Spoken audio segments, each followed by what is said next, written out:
Assalamu alaikum warahmatullahi wabarakatuh. Hi friends. Many of you know Taj Mahal, the most magnificent building in India. Do you know about its history?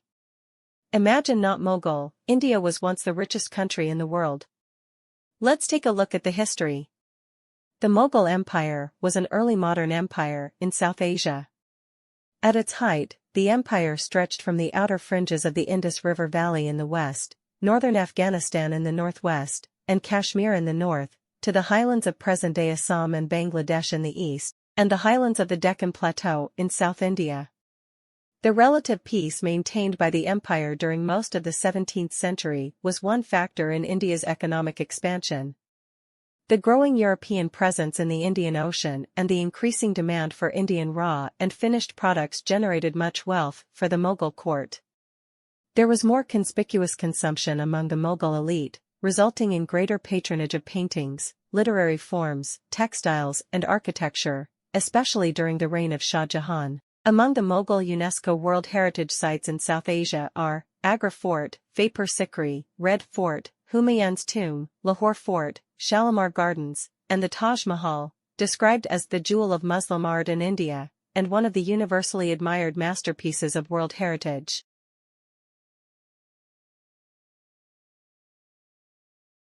The Mughal Empire is conventionally said to have been founded in 1526 by Babur, a chieftain from what is now Uzbekistan, who used aid from the neighboring Safavid state and the Ottoman Empire, to defeat the Sultan of Delhi, Ibrahim Lodi, in the First World War. Battle of Panipat, and sweeping across the North Indian plains. However, the structure of the Mughal Empire sometimes dates to 1600, during the reign of Babur's grandson Akbar. This imperial structure persisted until 1720, until shortly after the death of the last great emperor, Aurangzeb, during whose reign the empire also reached its maximum geographical scope. Later reduced to territories in and around Old Delhi in 1760, the empire was officially dissolved by the British Raj following the Indian Mutiny of 1857. Early history. The Mughal Empire was founded by Babur, r. 1526 to 1530, a Central Asian ruler who was a descendant of the Turco-Mongol conqueror Timur, founder of the Timurid Empire, on his father's side, and from Genghis Khan on his mother's side. From his father's side, Babur came from the Barlas tribe of Turkized Mongol origin. Expelled from his ancestral territories in Central Asia, Babur turned to India to fulfill his ambitions. He established himself in Kabul and then continued south towards India from Afghanistan via the Khyber Pass. Babur's forces defeated Ibrahim Lodi in the First Battle of Panipat in 1526. He defeated Babur in the Battle of Bayana. However, in the decisive Battle of Kanwa fought near Agra, Babur's Timurid army defeated the Rajput army at Sangha. This battle is one of the most decisive and historic battles in Indian history, as it determined the fate of North India for the next 2 centuries. After the battle, the center of Mughal power became Agra, not Kabul. However, the preoccupation with wars and military campaigns did not allow the new emperor to consolidate the progress he had gained in India. The empire's instability became apparent during the time of his son, Humayun, r. 1530 to 1556, who was forced into exile in Persia by rebels. The Sur Empire, 1540 to 1555, founded by Sher Shah Suri, r. 1540 to 1545, briefly ended Mughal rule. Humayun's exile in Persia established diplomatic relations between the Safavid Empire and the Mughals, and led to increased Persian cultural influence in the later restored Mughal Empire. Humayun's triumphant return from Persia in 1555 restored Mughal rule in parts of India, but he died in an accident the following year.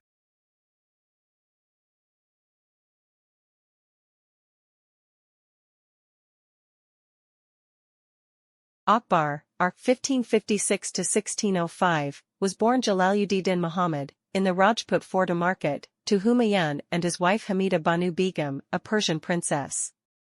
Akbar came to the throne under the regent, Bairam Khan, who helped consolidate the Mughal Empire in India.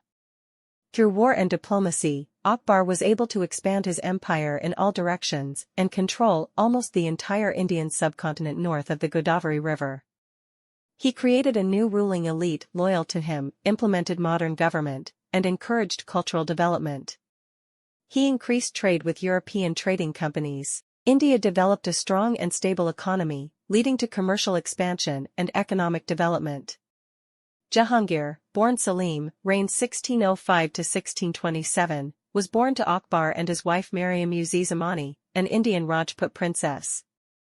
The name Salim is taken from the name of the Indian Sufi saint, Salim Chishti.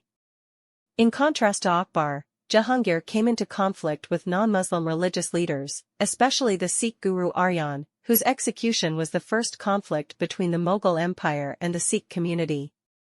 Shah Jahan, r. 1628 to 1658, was born to Jahangir and his wife Jagat Gosain, a Rajput princess.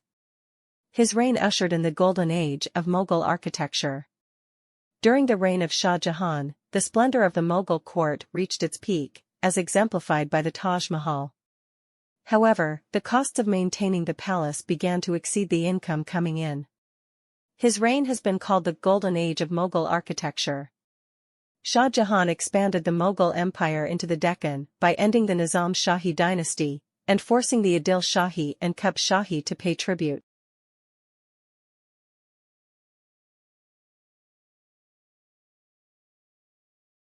Shah Jahan's eldest son, the liberal Dara Shah, became regent in 1658 due to his father's illness. Dara championed a syncretic Hindu-Muslim culture, emulating his great-grandfather, Akbar. However, with the support of Islamic orthodoxy, Shah Jahan's youngest son, Aurangzeb, r. 1658 to 1707, seized the throne. Aurangzeb defeated Dara in 1659 and executed him. Although Shah Jahan fully recovered from his illness, Aurangzeb kept Shah Jahan imprisoned until his death in 1666. Aurangzeb oversaw the increasing Islamization of the Mughal state. He encouraged conversion to Islam, reinstated the jizya for non-Muslims, and composed the Fatwa al-Amjiri, a collection of Islamic laws. His campaigns to conquer South and West India nominally increased the size of the Mughal Empire, but had a detrimental impact on the Mughal Empire. Matthew White estimates that around 2.5 million of Aurangzeb's soldiers were killed during the Mughal, Maratha wars, 100,000 annually for a quarter of a century, while 2 million civilians in the war-torn region died from drought, plague, and famine. The campaign also had a devastating impact on the Mughal treasury, and the emperor's absence led to a sharp decline in government in North India. The Marathas began expanding northward shortly after Aurangzeb's death, defeating the Mughals at Delhi and Bhopal, and expanding their kingdom as far as Peshawar in 1758. Aurangzeb is considered India's most controversial king, with some historians arguing that his conservatism and religious intolerance undermined the stability of Mughal society, while other historians question this, noting that he built Hindu temples, employing more Hindus in his imperial bureaucracy than his predecessors, opposing bigotry against Hindus and Shia Muslims. Despite these accusations, it is acknowledged that Emperor Aurangzeb implemented a repressive policy towards non-Muslims, which also resulted in a large-scale rebellion by the Marathas.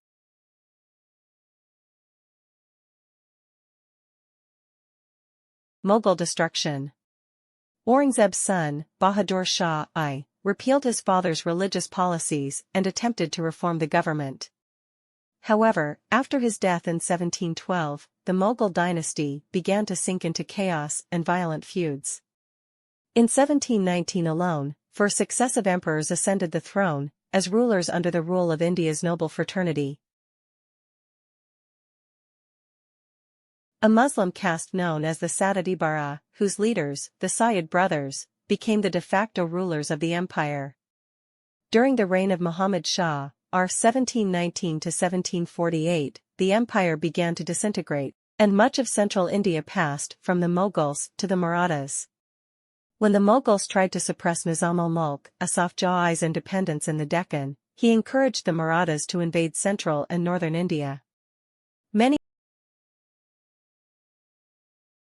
Many of the imperial elite now sought to control their own affairs, and broke away to form independent kingdoms. However, according to Sugata Bose and Aisha Jalal, the Mughal emperor remained the embodiment of supreme sovereignty. Not only Muslim nobles, but Maratha, Hindu, and Sikh leaders took part in the ceremonies recognizing the emperor as ruler of India. Mughal Emperor Shah Alam II, 1759–1806, made futile attempts to reverse the decline of the Mughals. The Third Battle of Panipat was fought between the Maratha Empire and the Afghans, led by Adil, in 1761, in which the Afghans were victorious. In 1771, the Marathas reclaimed Delhi from Afghan control, and in 1784, they officially became the emperor's protectors in Delhi, a state that continued until the Second Anglo-Maratha War.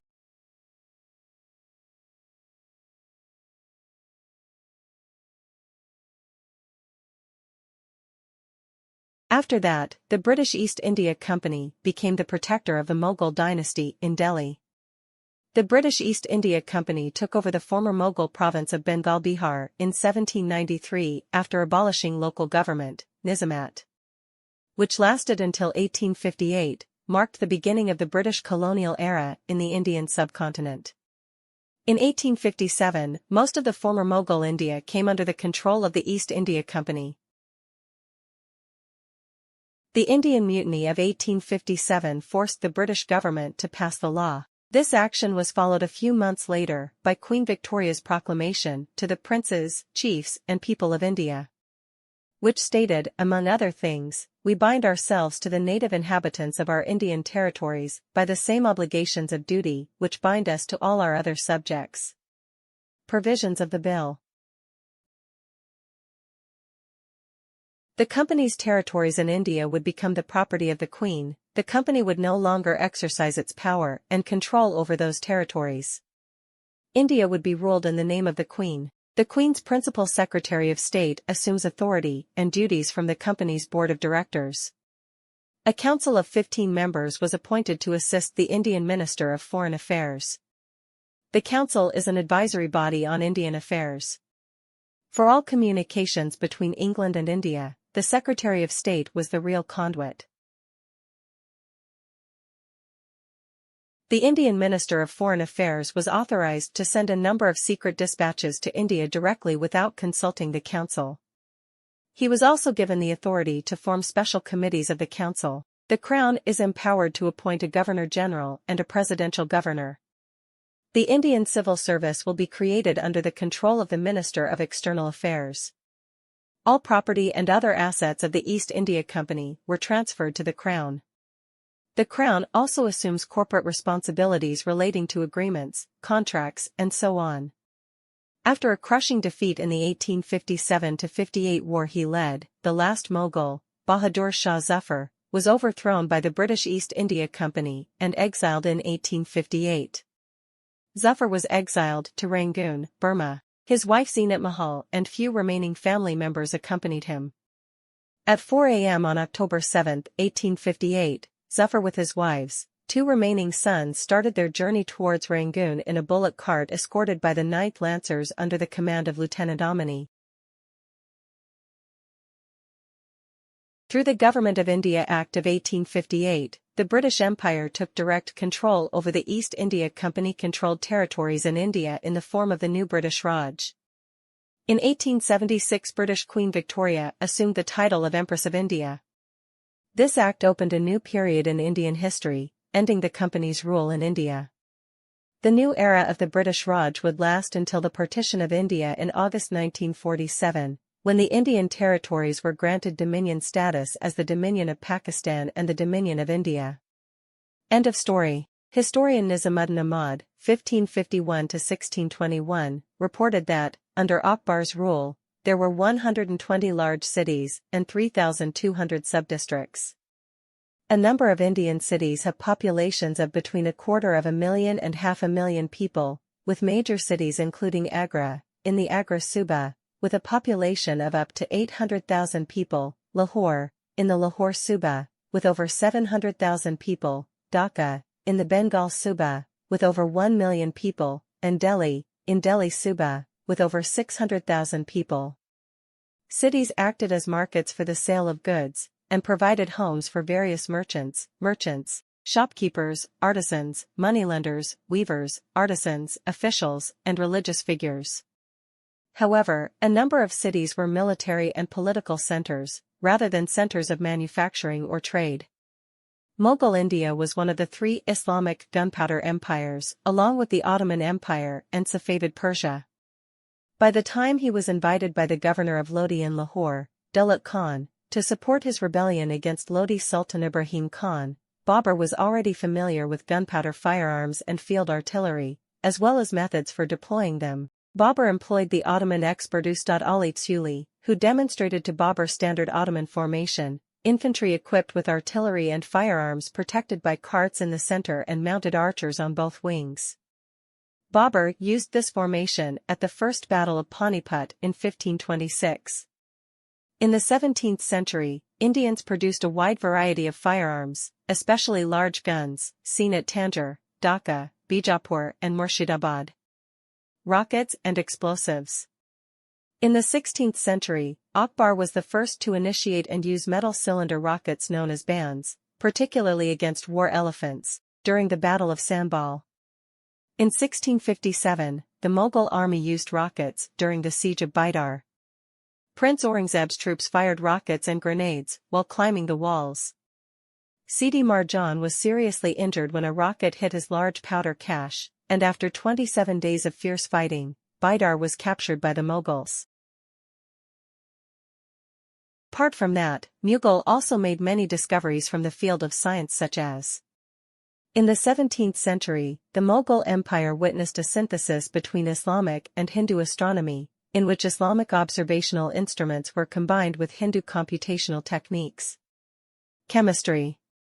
Sakh-e-Din Muhammad had studied much of Mughal chemistry and understood the techniques used to produce various dyes and soaps to produce shampoo. He was also a renowned writer who described the Mughal Emperor Shah Alam II and the cities of Allahabad and Delhi in great detail and also chronicled the glories of the Mughal Empire. In England, Sakh-e-Din Muhammad was appointed shampoo surgeon to Kings George IV and William IV. Metallurgy. One of the most extraordinary astronomical instruments discovered in Mughal India was a hollow, seamless, lost wax celestial globe. This ball was discovered in Kashmir by Ali Kashmiri ibn Luqman in 998 AH, 1589–90 AD, and 20 other similar balls were later produced in Lahore and Kashmir during the Mughal Empire. Before its rediscovery in the 1980s, modern metallurgists believed that it was technically impossible to produce hollow metal spheres without any coating. A 17th-century celestial globe was also made by Dia ad-Din Muhammad in Lahore, 1668, now in Pakistan. It is now housed in the National Museums of Scotland. Historians also say half of the manufacturing power of the Mughal Empire came from the Bengal Suba province. The province includes most of modern Bangladesh and the Indian state of West Bengal. Contemporary scholars describe the province as a paradise of nations. The people of Suba Bengal have the highest standard of living and wages in the world, he added. The standard of living in Bengal Suba is better than in the United Kingdom, which has the highest standard of living in Europe. The wealth of the Mughal Empire around 1700 would translate to a staggering $21 trillion today, he concluded. The Mughal dynasty has contributed 12% of the world's GDP. Today's equivalent is the combined GDP of Italy, the UK, France, Brazil, and Canada. If you are still not convinced by the statement above, the whole world must believe in the figure of the Taj Mahal. Taj Mahal is the most famous Mughal landmark. Emperor Shah Jahan built the Taj Mahal as a memorial to his late wife. Calculated to today's value, the building cost the royal treasury $1 billion, and many other buildings erected by them, many of which have been lost over time. Historical summary. 1. Founder of the Mughal dynasty. Zaharuddin Babur was the founder of the Mughal dynasty. He was one of Tamerlane's grandchildren and had the ambition to control Samarkand, the most important city in Central Asia at that time. With the help of King Ismail I of the Safavid Empire, Babur succeeded in conquering Samarkand and then expanding his power into India. In 1526, Babur defeated the troops of Sultan Ibrahim Lodi of the Delhi Sultanate in the Battle of Panipat, which marked the beginning of the Mughal dynasty in India. 2. List of Mughal dynasty kings. After Babur, his son Humayun became his successor, but he experienced defeat and exile before finally succeeding in regaining power. One of the most famous Mughal rulers was Akbar the Great, Humayun's grandson. He expanded Mughal territory and was known as a ruler who was tolerant of other religions. Aurangzeb was the last Mughal ruler who succeeded in expanding Mughal territory to its peak. However, after his reign, the Mughal dynasty began to decline and was unable to maintain the greatness of its predecessors. 3. Glory and decline. During its heyday, the Mughal Sultanate became a superpower that controlled the world economy, defeating the Qing dynasty in China and Western Europe. Mughal territory stretched from Bengal in the east to Kabul and Sindh in the west, Kashmir in the north to the Kaveri Valley in the south. The population at that time was estimated at 150 million people, or about a quarter of the world's population at that time. After Aurangzeb, his successors were unable to maintain the greatness of their predecessors, and the Mughal dynasty began to decline. That's a brief history that we can tell you. Maybe there are mistakes or things we don't expect. You can comment so that we know each other and increase our knowledge. That's enough from us. We say thank you very much. Hope it is useful.